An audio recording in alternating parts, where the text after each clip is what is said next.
आप सभी का आपके अपने यूट्यूब चैनल एम के मालिसर में स्वागत है। इस वीडियो में हम लेके आ गए हैं बाल विकास एवं शिक्षा शास्त्र से संबंधित मोस्ट इंपॉर्टेंट 30 क्वेश्चंस, जो कि ये टॉपिक यहाँ पे है। अधिगम कठिनाइयों वाले बालकों की पहचान और निदानात्मक पक्ष से रिलेटेड मोस्ट इंपॉर्टेंट 30 क्वेश्चंस रहेंगे। और अधिक जो यहाँ पे कठिनाई वाले जो बच्चे, अधिगम कठिनाई वाले जो बालकों की पहचान और निदानात्मक पक्ष से जो बहुत ही ज़्यादा क्वेश्चन पेपर में पूछे जाते हैं, इसलिए मोस्ट इंपॉर्टेंट होने वाला है आपका 5 मार्च से लेकर जो आपके 26 मार्च तक एग्जाम है उसके लिए। तो वीडियो के अंत तक जरूर बने रहें और चैनल पे पहली बार विजिट करें तो चैनल को सब्सक्राइब कर ले।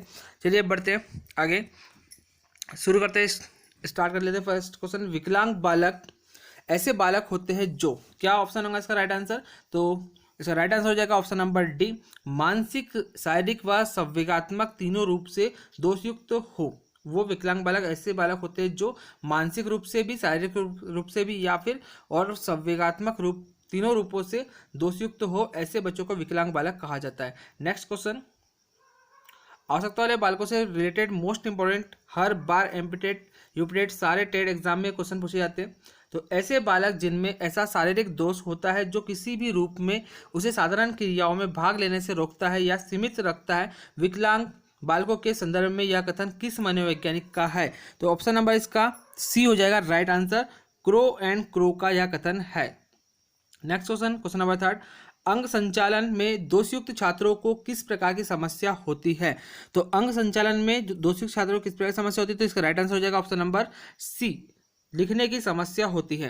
नेक्स्ट क्वेश्चन यहाँ पे क्वेश्चन नंबर 4, राष्ट्रीय दृष्टि बाधितार्थ संस्थान NIVH स्थित है। तो कहाँ पे स्थित है ये संस्था? मोस्ट इंपॉर्टेंट परीक्षा के पॉइंट ऑफ व्यू से देहरादून में स्थित है, याद रखेंगे देहरादून में है।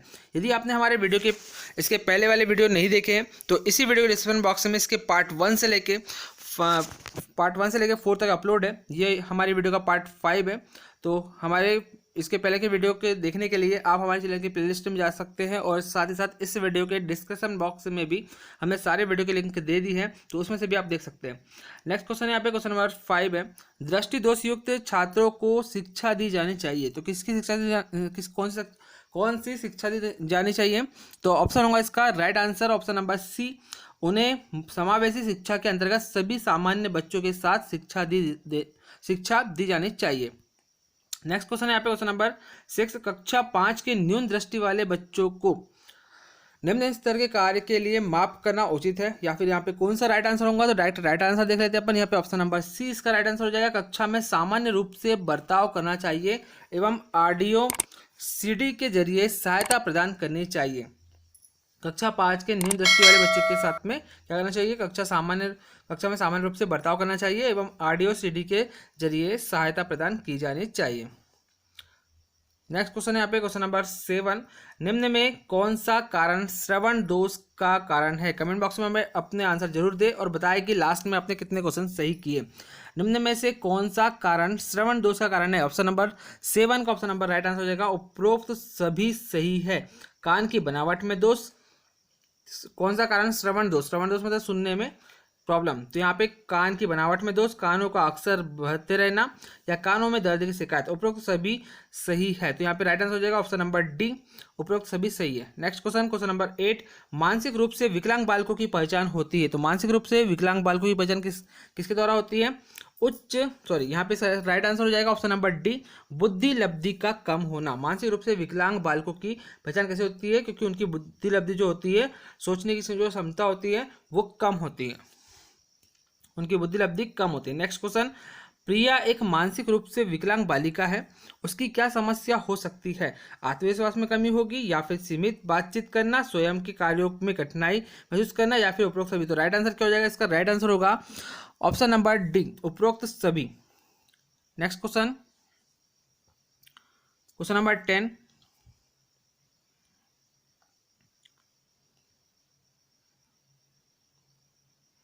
शारीरिक मानसिक रूप से विकलांग बालकों की शिक्षा व्यवस्था के बारे में दिए गए कथनों में क्या सही है? क्या विकलांगता दूर करने में केवल अध्यापक की भूमिका हो? क्या ये सही है? या फिर विकलांगता दूर करने में केवल अध्यापक की भूमिका हो, ये तो जरूरी नहीं है, तो ये रॉन्ग आंसर हो जाएगा। विकलांगता दूर करने में केवल माता पिता की भूमिका हो, ये भी गलत है। तो यहाँ पे इसका राइट आंसर क्या होगा फिर, विकलांगता समय के साथ ठीक हो जाएगी इसलिए किसी की आवश्यकता की जरूरत नहीं होगी, ये तो कभी नहीं हो सकता। तो राइट आंसर हो जाएगा इसका ऑप्शन नंबर डी। एक ही बच रहा है, विकलांगता दूर करने में अध्यापक, माता पिता एवं अभिभावक की प्रमुख भूमिका होनी चाहिए। मतलब कि यहाँ पे माता पिता की भी भूमिका होनी चाहिए और साथ साथ अभिभावक की भी होनी चाहिए। तो यहाँ पे राइट आंसर हो जाएगा ऑप्शन नंबर डी इसका। नेक्स्ट क्वेश्चन है, निम्नलिखित में से मौखिक रूप से सीखने की असतर्कता कौन सी है। तो निम्नलिखित में से मौखिक रूप से सीखने की जो असतर्कता है वो कौन सी है।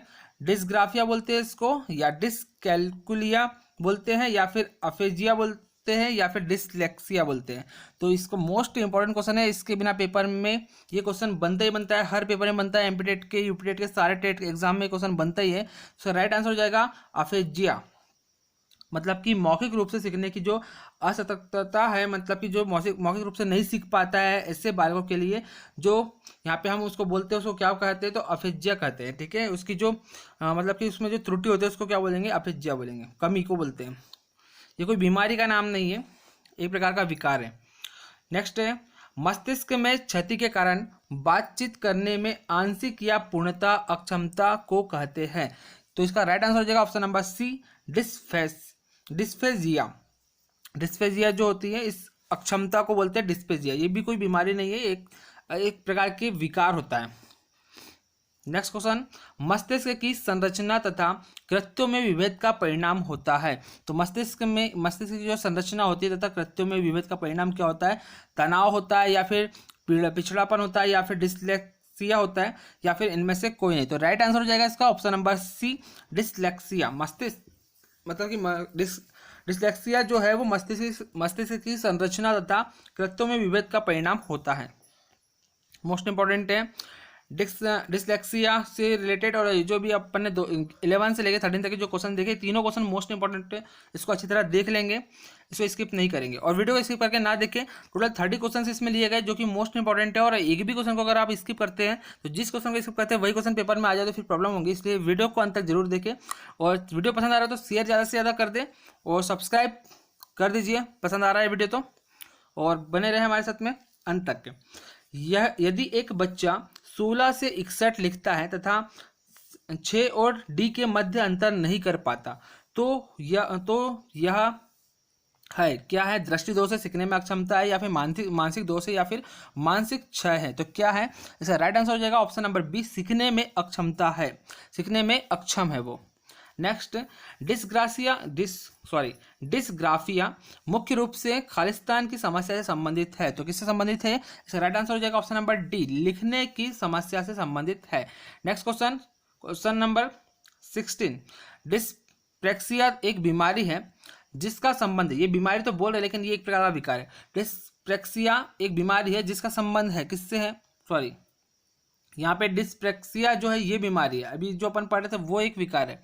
तो डिस्प्रेक्सिया एक बीमारी है जिसका संबंध है हृदय से, फेफड़ों से, तंत्रिका तंत्र से, या फिर श्वसन से। तो इसका आंसर हो जाएगा ऑप्शन नंबर बी, तंत्रिका तंत्र से। मतलब कि एक प्रकार का विकार होता है, ये तंत्रिका तंत्र से संबंधित डिस्प्रेक्सिया एक बीमारी होती है। नेक्स्ट, मस्तिष्क के सेरेब्रम में क्षति होने के कारण कौन सी बीमारी होती है।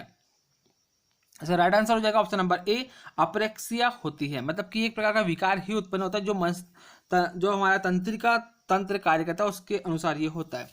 नेक्स्ट, मतलब उसको कंट्रोल करने का काम पूरा वही मस्तिष्क करता है। नेक्स्ट क्वेश्चन है, गणित को समझने की असतर्कता है। तो जो गणित को नहीं समझ पाता है उसको, उसकी जो असतर्कता है या फिर जो समस्या है वो क्या है।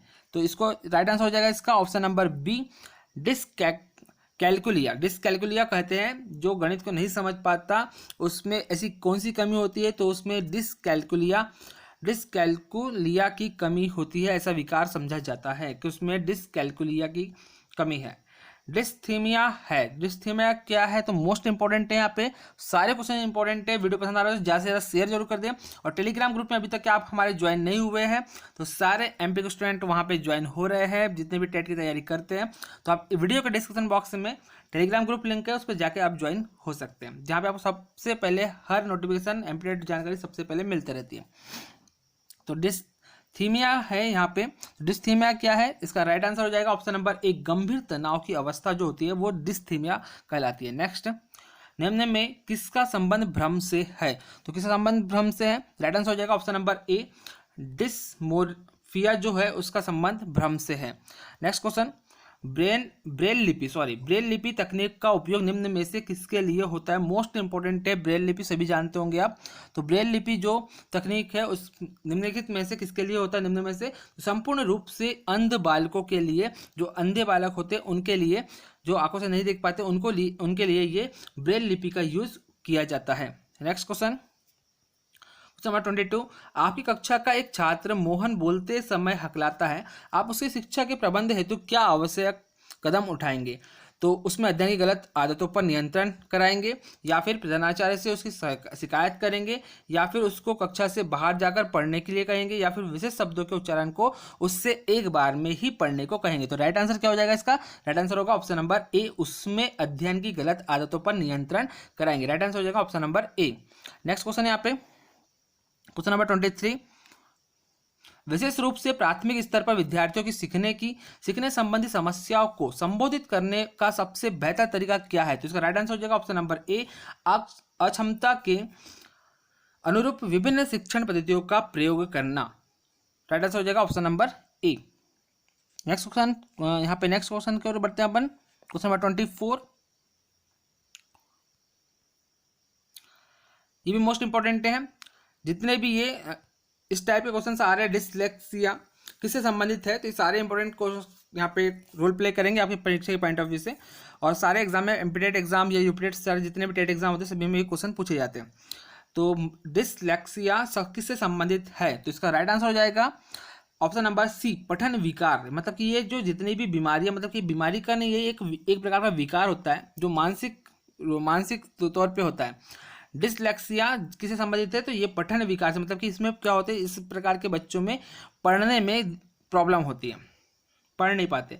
5वीं कक्षा के दृष्टिबाधित विद्यार्थी को निचले स्तर के कार्य की छूट मिलनी चाहिए, या फिर क्या इन जो 5वीं क्लास के दृष्टिबाधित जो विद्यार्थी थे उनके माता पिता और मित्रों द्वारा उसे दैनिक कार्यों को करने में सहायता की जानी चाहिए, या फिर इनके साथ में कक्षा में सामान्य रूप से व्यवहार किया जाना चाहिए और श्रव सीडी के माध्यम से सहायता उपलब्ध करानी चाहिए, या फिर इस कक्षा में विशेष व्यवहार किया जाना चाहिए। तो क्या आपका राइट आंसर है, ऑप्शन कमेंट बॉक्स में जरूर कर दे। यहाँ पे इसका राइट आंसर आप देख सकते हैं, ऑप्शन नंबर सी इसका राइट आंसर होगा। तो ये अपन इसके पहले भी इसी वीडियो में देख चुके हैं, इसी टाइप का एक क्वेश्चन आया था जिसमें इनको यहाँ पे बोलता है कि सीडी के माध्यम से सहायता उपलब्ध कराई जानी चाहिए। तो आप ध्यान रखेंगे 5वीं के बच्चे जो है उनको सामान्य रूप से उनके साथ में व्यवहार किया जाना चाहिए, और ज़्यादा से ज़्यादा अगर उनको सुनने में दृष्टिबाधित है तो श्रव्य सीडी के माध्यम से उनको सहायता उपलब्ध करानी चाहिए। राइट आंसर हो जाएगा option number C. Next question number 26, शारीरिक रूप से अक्षम बच्चों को सामान्यतः खालिस्तान होता है, तो क्या होता है, राइट आंसर हो जाएगा यहाँ पे ऑप्शन नंबर सी, इसका डिस्ग्राफिया होता है। शारीरिक रूप से अक्षम बच्चों को डिस्ग्राफिया होता है।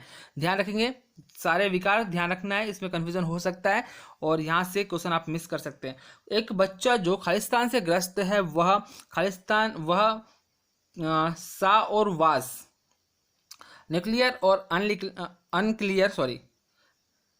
न्यूक्लियर एंड अनक्लियर में अंतर नहीं कर सकता। तो यहाँ पे क्या प्रॉब्लम हो जाएगी, तो यहाँ पे इसका राइट आंसर क्या होना चाहिए कि वो शब्द जम्बलिंग विकार है, या फिर डिसलेक्सिया है, या फिर डिस्मोर्फिमिया है, या फिर डिसलेक्सिया है। तो क्या इसका राइट आंसर हो जाएगा ऑप्शन नंबर इसका 27 का ऑप्शन नंबर डी है, डिसलेक्सिया। राइट आंसर हो जाएगा डिसलेक्सिया, इसमें विकार उत्पन्न, इसके मतलब इस प्रकार के बालक में डिसलेक्सिया विकार है। 27 का option number D right answer. Next question, last का 2 क्वेश्चन रह गए हैं। एक शिक्षिका की कक्षा में कुछ शारीरिक विकलांगता वाले बच्चे हैं, निम्नलिखित में से उसके लिए क्या कहना सबसे उचित होगा। तो इसका राइट आंसर देखने से डायरेक्ट बिना देरी किए ऑप्शन नंबर सी इसका राइट आंसर होगा। तो यहाँ पे आपको मैं बता दो, इसके बाद ही नेक्स्ट है ऑप्शन नंबर सी इसका राइट आंसर होगा। शारीरिक रूप से असुविधाग्रस्त बच्चे कक्षा में ही कोई वैकल्पिक गतिविधि कर सकते हैं, यही इसका क्या होगा, राइट आंसर होगा। इसको अच्छी तरह क्वेश्चन को आप पढ़ लेंगे। नेक्स्ट क्वेश्चन है, गति के कौशलों में अधिगम नियोग्यता कहलाती है। तो क्या कहलाती है? गतिक कौशलों में अधिगम निर्योग्यता क्या कहलाती है? तो यहाँ पे गतिक कौशलों में अधिगम निर्योग्यता क्या कहलाती है? डिस्फ्रेजिया कहलाती है, या फिर डिस्प्रैक्सिया कहलाती है, या फिर डिसकैल्कुलिया कहलाती है, या फिर डिसलेक्सिया कहलाती है। तो राइट आंसर हो जाएगा इसका 29 का राइट आंसर होगा option number B, dysgraphia, sorry dyslexia. Dyslexia is the right answer, option number B इसका राइट आंसर होगा डिस्प्रैक्सिया।